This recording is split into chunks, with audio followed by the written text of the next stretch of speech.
কেউ যদি কারো মনে অন্যায়ভাবে আঘাত দেয়, নবী বলছেন সে আমার উম্মত নয়। সে কেউ যদি কারো সম্পদ অন্যায়ভাবে দখল করে নেয়, সে আমার উম্মত নয়। যেখানে আপনি আমি অন্যায়ভাবে সব নিজের করার চেষ্টা করি, ঘুষ খাওয়াই হলো দলিল পাল্টানোর চেষ্টা করি, মানুষকে টাকা খাওয়াই হলো নিজের দল বাড়ি করার চেষ্টা করি, সেই জায়গায় নবী বলছেন আমার নয়।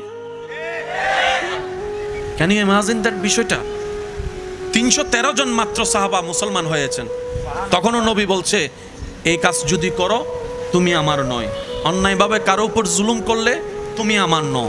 তুমি যদি কাউকে মনে অন্যায়ভাবে আঘাত দাও তুমি আমার নয়। সুবহানাল্লাহ। কেউ যদি অন্যায়ভাবে মা বাবার চোখের পানি ফেলে সে আমার নয়, সে আমার নয়। সুবহানাল্লাহ।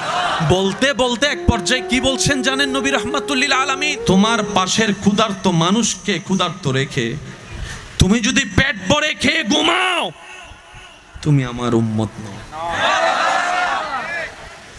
এমন কথা পৃথিবীতে দ্বিতীয় আরেকজন বলেছে দেখান। একটু আওয়াজ দেন না ভাইয়া। কতজনের জীবনী তো পড়েছেন বই আকারে, এখন তো গুগল মামা আছে, এসব কথা বলে না। এখন তো পিডিএফ সাসা আছে। আগে তো মানুষ বই কিনে কিনে টাকা জমায়ে, টিফিনের টাকা জমায়ে শখ করে বই কিনতো, ওই বই কিনে পড়ে পড়ে আস্তে আস্তে লাইব্রেরি বানিয়েছে এমন অনেক ছাত্র আছে। এখন আর সেই যুগটা নাই, এখন সব পিডিএফ মামা হয়ে গেছে, গুগল মামার কাছ থেকে সব ডাউনলোড করে করে। ওনাদেরকে একটু জিজ্ঞেস করেন আমার ভাই বোনদের কাছে, পৃথিবীতে কত মহান মহান ব্যক্তিত্বের জীবনী লেখা হয়েছে, কারো জীবনীতে এমন একটা রেকর্ড দেখান যে এমন কথা বলেছে, এমন কথা বলেছে। কোথাও খুঁজে পাবেন না।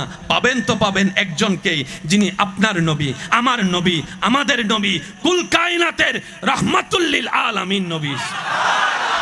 বিশ্ববাসী যখন অশান্তিতে আত্মহারা, চতুর্দিকে অশান্তি, মায়া নাই, মমতা নাই, নীতি নাই, সত্য কথা নাই, ভালোবাসা নাই, আছে কি মারামারি, গালাগালি, হানাহানি, যুদ্ধ, অন্যায়, অত্যাচার, জুলুম, অশান্তি। পাঁচজন মিলে যে শান্তিতে ভাত খাবে সেই সুযোগ শান্তি, একটু জোরে বলেন সুযোগ শান্তি। মানুষের মতো শ্রেষ্ঠ জীবকে টাকার বিনিময়ে গোলাম করে কাজ করানো হতো, যে যাকে কিন্তু ইচ্ছা মতো পিটাইলেও কেউ পক্ষে নিয়ে বিচার করতে আসতো না। এবার গোলামদের মানুষ তো হাজার হলো, গোলামদের সেই কষ্ট তিক্ততা সইতে না পেরে মনে মনে সৃষ্টিকর্তার দরবারে আরজি জানায়, ও আমার সৃষ্টিকর্তা, একটু দয়া করো, একটু মেহেরবানি করো, মনোযোগ, একটু মেহেরবানি করো, একটু দয়া করো। আমি গোলাম হলেও তো মানুষ, আমারও তো একটা শরীর আছে, আমারও তো একটা স্বপ্ন আছে, আমারও তো বাঁচার অধিকার আছে। এ সৃষ্টিকর্তা আমাকে এমন পরিবেশ, যে পরিবেশে আমি টিকতে পারছি না, হে সৃষ্টিকর্তা তোমার দয়া কামনা করছি, একটা সুযোগ করে দাও যেন আমরা গোলামরাও গোলামি থেকে মুক্ত হয়ে আমরা যেন শান্তির জীবন, ইজ্জতের জীবন পেতে পারি। আর একটু জোরে বলেন সুবহানাল্লাহ। গোলামদের মনের আকুতি, ছোট্ট ছোট্ট মেয়েদেরকে বাবারা জীবন্ত কবর দিয়ে দিচ্ছে, কথা বলেন ঠিক কিনা? যেখানে বাবার কলিজার টুকরা কন্যা সন্তান, এমন পরিবেশ, বাবা মেয়ে সন্তানের দিকে তাকাচ্ছে না, সেই ছোট্ট ছোট্ট মেয়েদের ফরিয়াদ রব্বুল আলামিনের কাছে, ওগো আল্লাহ দয়া করে এমন একটা রহমত পাঠাও যেন বাবাদের অন্তরে কন্যাদের জন্য ভালোবাসা সৃষ্টি হয়ে যায়। সুবহানাল্লাহ। মেয়েদের মনের আকুতি, এদিকে মারা রবের কাছে ফরিয়াদ করে, হে আল্লাহ দয়া করে এমন একটা রহমত করো যেন আমার সন্তান আমাকে সম্মান করে, আমার সন্তান আমাকে মায়া করে, আমার সন্তান যেন আমাকে মোহাব্বত করে।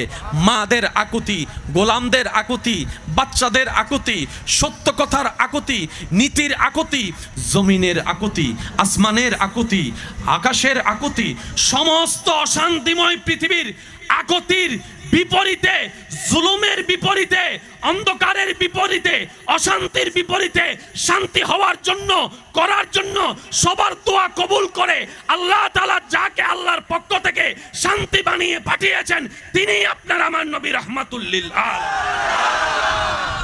আরেকটু জোরে সুবহানাল্লাহ। ছোট ছোট বাচ্চাদের মনে চাওয়া কি ছিল? আল্লাহ একটা রাস্তা করো যেন বাবাদের চিন্তা পাল্টায়, এটাই তো চাওয়া ছিল। আল্লাহ এমন একটা রাস্তা করো আমরা তো কবরে চলে যাচ্ছি, আমাদের পরবর্তী মেয়েরা যেন কবরে না যায় এরকম একটা রাস্তা তুমি করে দাও।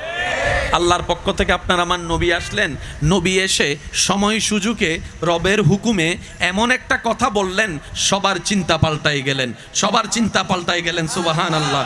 নবী রাহমাতুল লিল আলামিন হাদিসে পাকে ঘোষণা দিচ্ছেন, যার একটি কন্যা তার জন্য একটি জান্নাত, যার দুইটি কন্যা তার জন্য দুইটি জান্নাত। তোমরা মেয়ের বাবাকে গালি দিও না, আমি মুস্তাফা একজন মেয়ের বাবা, আমি মুস্তাফা একজন মেয়ের বাবা। নবীর হাদিস শুনে সবার অন্তরে এমন অলৌকিক তুফান সৃষ্টি হয়ে গেল, যেই সমাজের বাবারা নিজের কন্যা সন্তানকে, আজকে সেই বাবারা কন্যা সন্তানকে বুকের মধ্যে নিয়ে গালে চুমু খাচ্ছে, কপালে চুমু খাচ্ছে। সুবহানাল্লাহ। হাজার ব্যস্ততার ভিতরে অফিস আদালতে বিদেশ থেকে ভিডিও কলে কল দিয়ে বউকে প্রথমে বলে, আমার রাজকন্যাকে দেখাও, আমার মেয়েকে দেখাও। সুবহানাল্লাহ বলে না। মামারা বাগ্নির জন্য পাগল হয়ে আছে, চাচারা বাতিজির জন্য পাগল হয়ে আছে, নিজের ভাইয়ের ছেলেকে ভাইয়ের মেয়েকে নিজের মেয়ের মতো ভালোবাসা শুরু করেছে। এত ভালোবাসতে বাসতে একদিন যখন সুন্নতের নিয়ম অনুযায়ী সে মেয়েকে বিবাহের মাধ্যমে অন্যের হাতে যখন তুলে দিতে হচ্ছে, এক কোনায় দাঁড়িয়ে বাবা চোখ থেকে পানি ফেলতেছে। সুবহানাল্লাহ। একদিকে দাঁড়িয়ে ভাই চোখের পানি ফেলছে, বড় ভাইয়ের চোখের পানি, ছোট ভাইয়ের চোখের পানি, চাচার চোখের পানি। কিরে পুরুষ জাতি মেয়ের জন্য এত ভালোবাসা শিখলা কিভাবে? নবী মুস্তাফা রাহমাতুল লিল আলামিন শিখিয়ে দিয়েছেন।